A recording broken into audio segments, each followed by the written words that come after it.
A tense 9-hour standoff unfolded yesterday in Uttara when hundreds of students surrounded two government advisors and senior press secretary at Milestone School and College.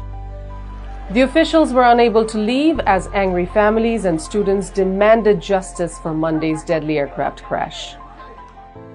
The impact killed 31 people and injured over 170 people, most of them children attending classes. Families say the tragedy was made worse when military personnel allegedly mistreated teachers during rescue operations.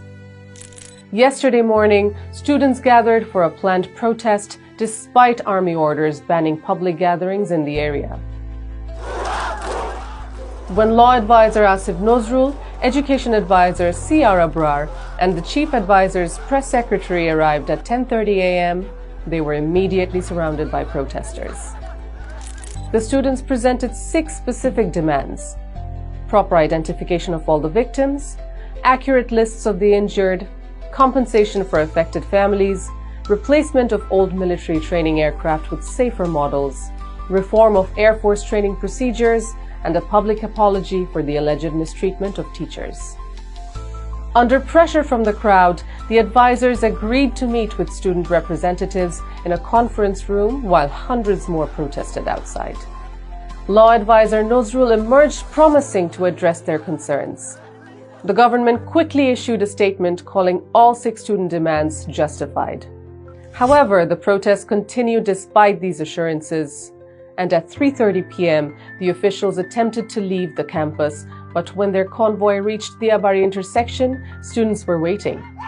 The protesters blocked the road, chanting for the resignation of both advisors.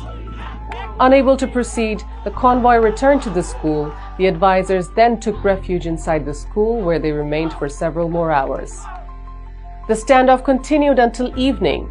At 7:34 p.m., after nearly 9 hours, the advisors finally left the campus under police protection.